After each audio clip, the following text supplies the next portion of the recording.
So the Miami Dolphins did what not a lot of thought they would. Now what's going to happen to Mike McDaniel?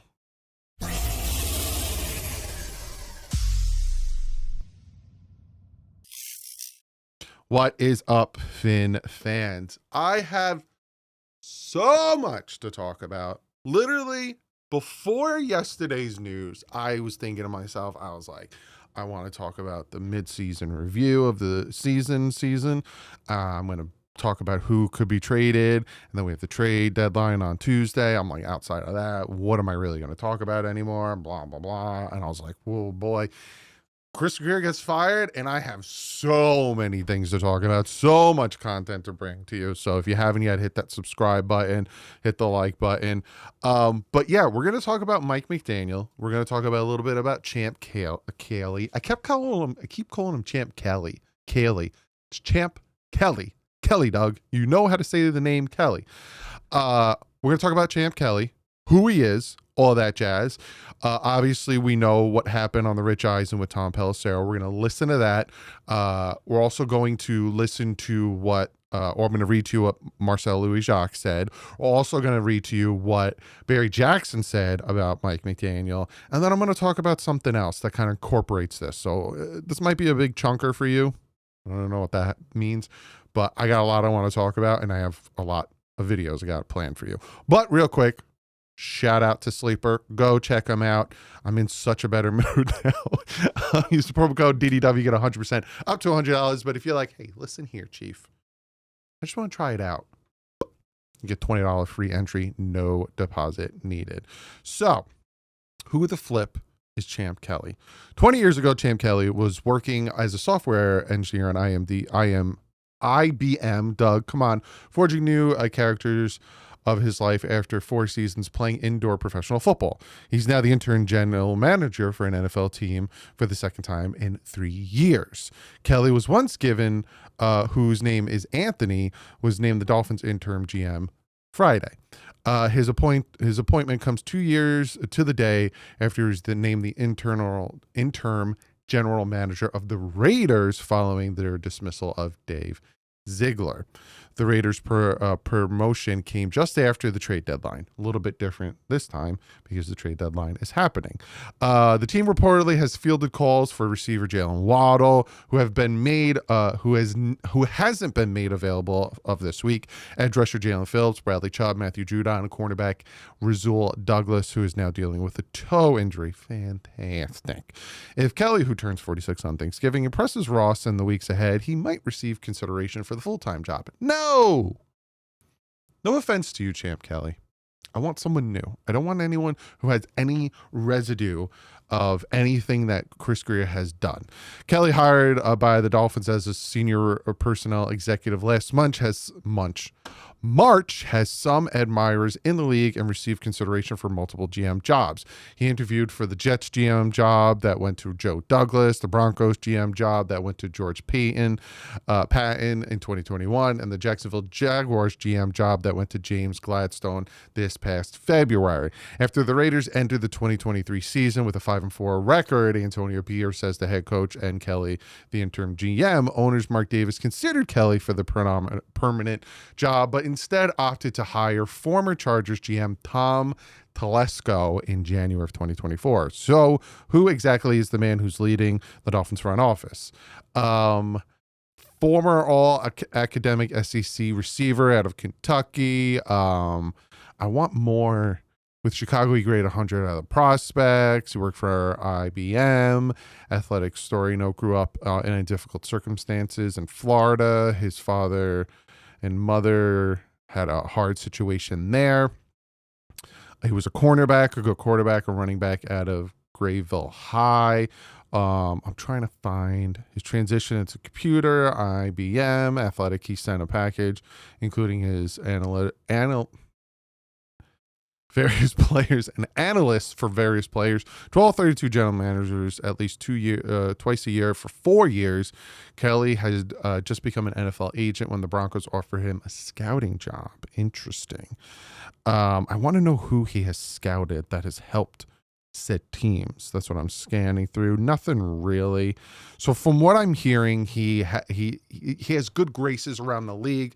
Teams like him. He has interviewed for GM jobs, never got them. They went in an opposite direction. He now has another interim general manager position. So let's see what the man can do come Tuesday if he makes trades and all that other stuff.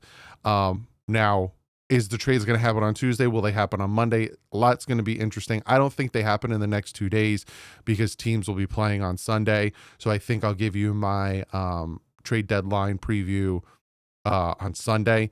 So I got a lot to talk about. But let's listen now, shift focus to Mike McDaniel and the focus of this video and his future with the team. So this is what Tom Pelissero says. Wouldn't Chris Greer then change his tune about, yeah, we're not trading anybody, if ownership said you lose your job unless you take a different approach to the trade deadline? Or was this, best to your knowledge, ownership saying full vote of no confidence?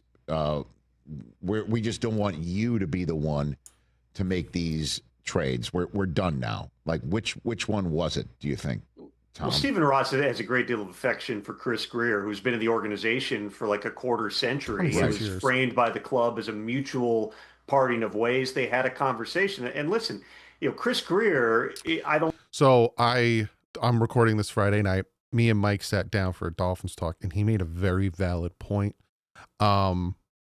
He wasn't fired. Chris Greer was not fired. It was a mutual parting of ways. And what that might mean is, hey, they paid him, and they also, and again, this is speculation. I'm not saying this happened or didn't happen, might have signed an NDA. So it's a mutual parting of ways. It's not a firing. I don't know that it would be entirely fair to Chris to put him in a position, much like you remember Reggie McKenzie was in his final year with the Raiders, where John Gruden had effectively taken over all things in football operations. He essentially made Reggie McKenzie trade away all of his best draft picks, including Khalil Mack, and then fired him that December. This allows Chris to walk away from it at this point, to allow people who might be around. And listen, Champ just got there. He was hired this year as a senior personnel executive. I saw him briefly in training camp. He may not be a part of the long-term vision either, but at least it allows there to be sort of a reset here. It certainly is going to generate more phone calls as this thing rolls forward. And the next question then becomes, is Mike McDaniel going to be a part of the club into 2026? And here's what I would say on that front, Rich. Mike is another guy that Stephen Ross believes in. He extended his contract in the prior offseason in 2024. He has shown that he can be an effective NFL coach. He has been 2 years ago into the playoffs. He has won games. He came into this season with a winning record. Obviously, this season has not gone his way. Neither did last season. But take into account the broader picture of where we are right now with the Dolphins. They are locked in with Tua Tagovailoa for over $50 million fully guaranteed. Not necessarily, and I will talk about that. In 2026. And I brought this up on this show a month or so ago when questions were first really arising about Mike McDaniel's status. If you were to fire Mike McDaniel, which again, is it possible that happens? Sure. We got to see how, the next couple of games go. They're in Spain in a couple of weeks, and then obviously they've got a bye and then a half dozen games after that. Let's see how the rest of the season finishes.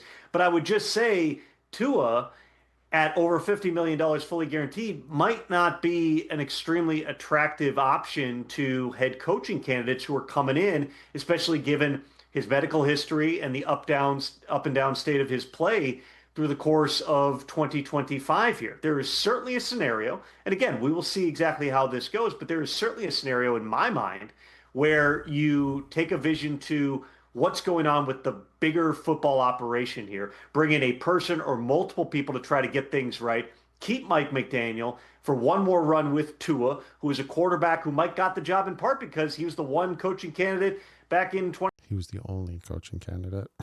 2022 said, I can win with this guy. Give him one more shot with a lot of different moves in terms of personnel, with a new GM or maybe a head of football operations calling the shots here. And then you make the decisions at the end of 2026. By and large, I'm not a fan of jagged transitions. I'm a believer that if you get people who are on the same timeline and reboot the whole thing at once, that has advantages. But in a case like this, where you're tied for that much money to a quarterback that the coach has shown he can get the most out of, at least he has over the first few years that Mike and Tua were together, don't discount the possibility here of Mike McDaniel still getting another crack at this in 2026. Well, that's So, and then Rich Eisen essentially says, if that's the case, then what GM is going to want to come in that situation, and that's the problem. So let's break that down a little bit. I do want to read something for you guys and girls from Barry Jackson. So Barry Jackson kind of talked about Dolphins certainly planning to keep McDaniel, because it was reported that they will keep him till the end of the year, is what was reported. And this is what this article says. While Dolphins parted ways with General Chris Grier, owner Stephen Ross is planning to keep Coach Mike McDaniel through the end of this season, barring a dramatic change of heart, a league source confirmed on Friday. Stick with me. McDaniel's 30-30 regular season record as a Dolphin head coach, his first time being a head coach, could be let go at the end of the season, but that's not all certain. He will be given an opportunity to make the case to keep him beyond 2025, a decision that will be based partly by the team's performance during the final 8 games of the season. Ross still believes McDaniel, but is evaluating everything, the source said. So again, we're hearing a lot of things, right? A lot of rumors, a lot of swirling things that, Mike McDaniel's going to be here till the end of the year. Mike McDaniel's going to be here till the end of the year.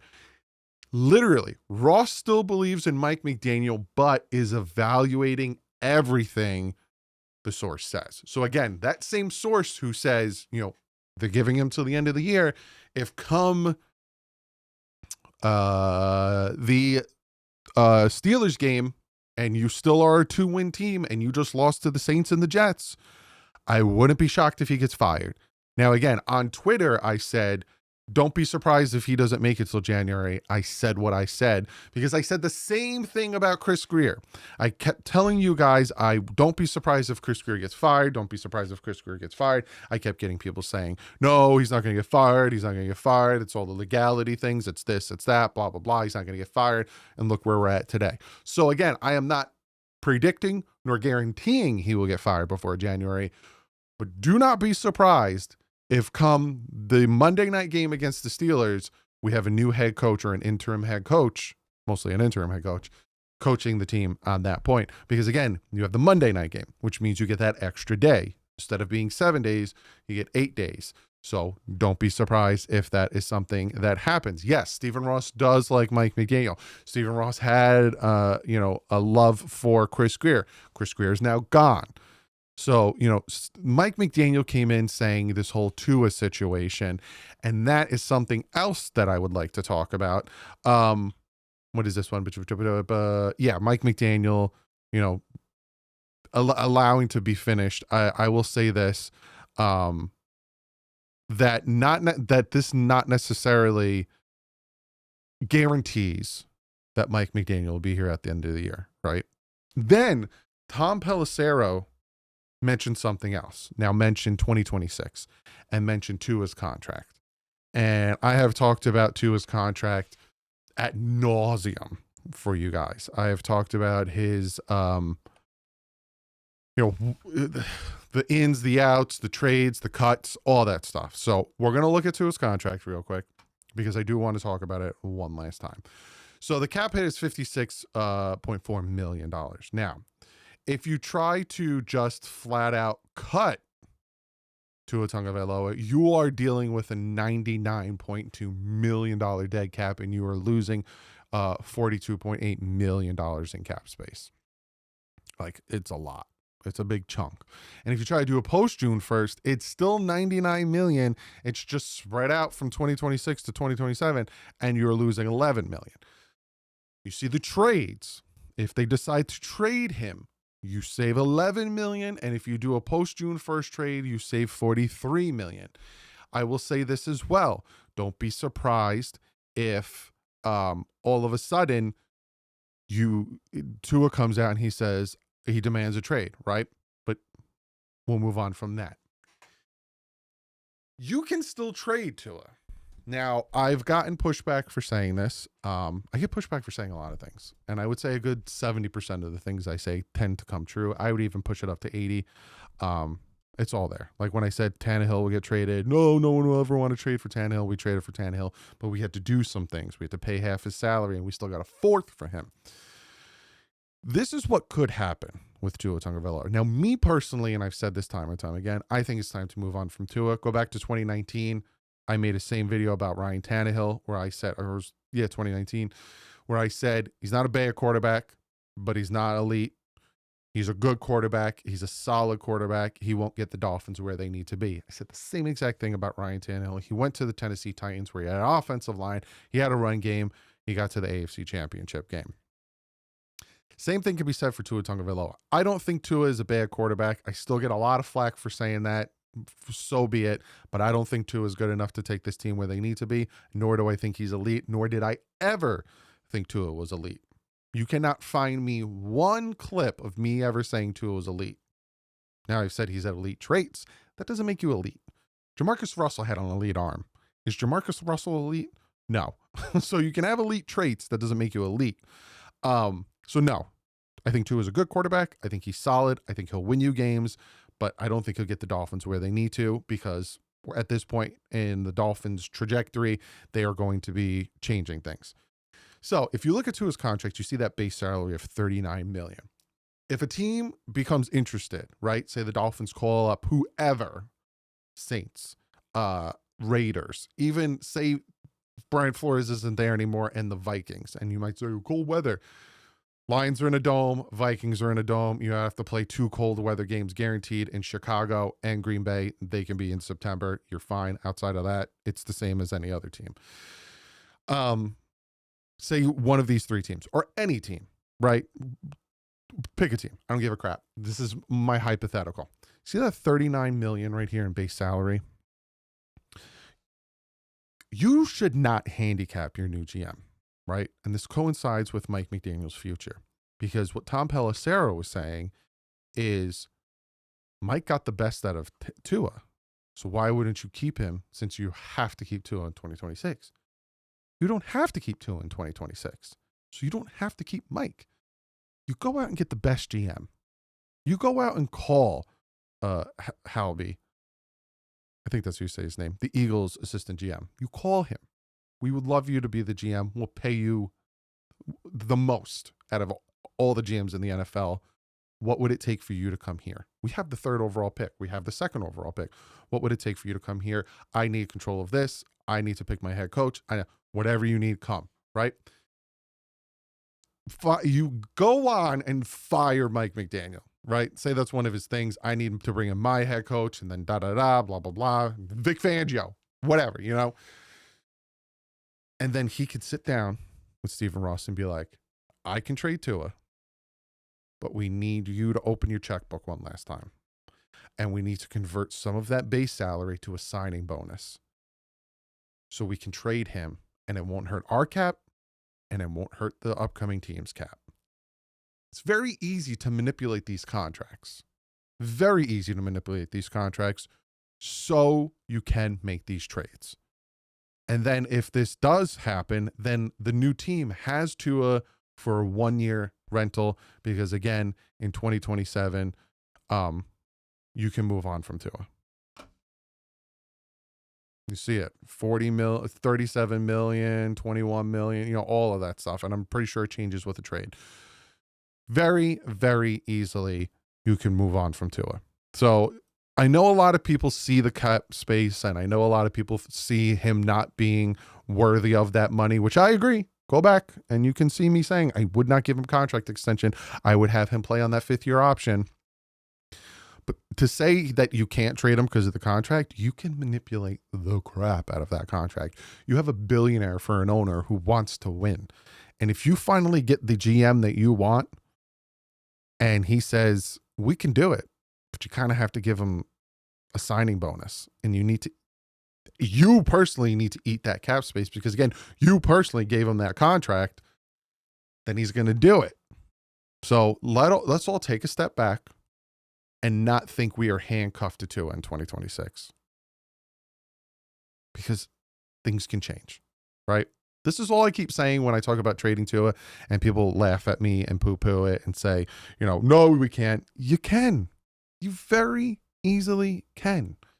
These contracts are easily manipulated. Why do you think they didn't exercise the option to get the $19 million this past offseason?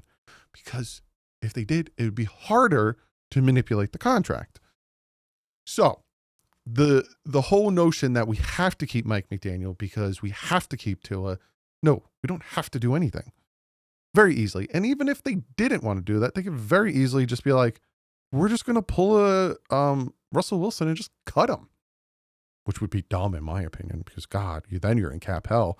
So I just want to, ease a lot of people's thought process, right? And then you have the people who say, when I bring that up, well, then what do you do next, right?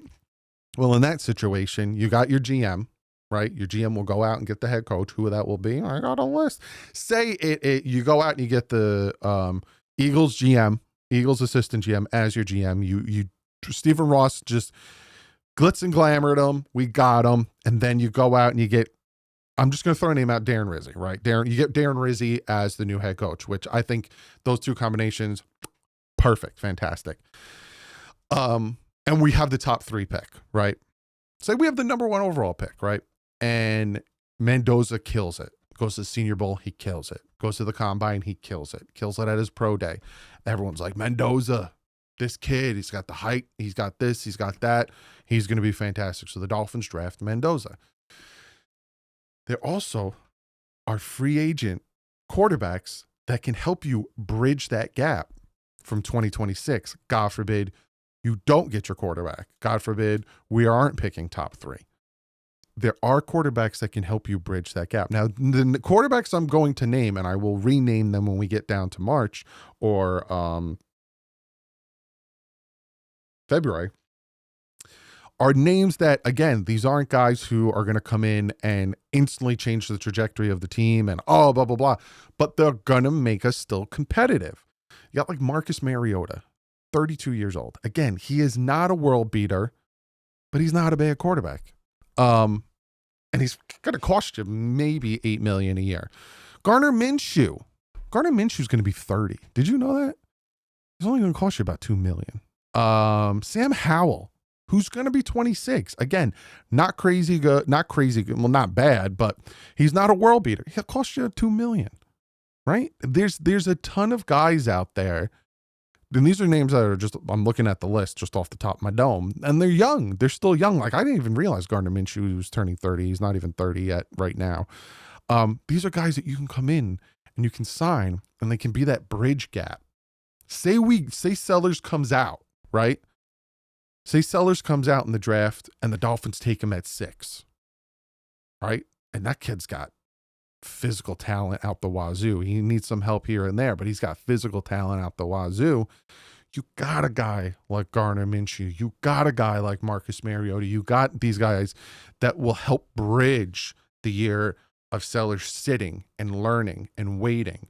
Stop throwing these quarterbacks out there instantly if they need time to marinate. Lamar Jackson sat behind Joe Flacco. Aaron Rodgers sat behind Brett Favre. Jordan Love sat behind Aaron Rodgers. You see what I'm saying? You don't need to necessarily throw them out right away. That could be the plan. I'm going to reiterate this come the offseason, but that could be the plan. As of right now, we're taking it one day at a time. Now, we have Tuesday with the trade deadline. That's the next big thing I'm going to talk about. I will talk about that in tomorrow's video.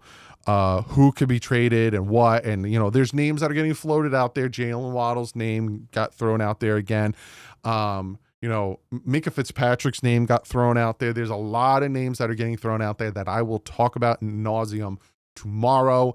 Then Monday, I think I'll do the midseason review. And then Tuesday, we got the trade deadline. So I got a lot. But comment below. I need to know, do you think Mike McDaniel will be the head coach next year? What's your thoughts on my hypothesis on how they can move on from Tua? What's your thoughts on, bringing in a bridge quarterback and drafting a quarterback? Like, what are your thoughts on what I had to say?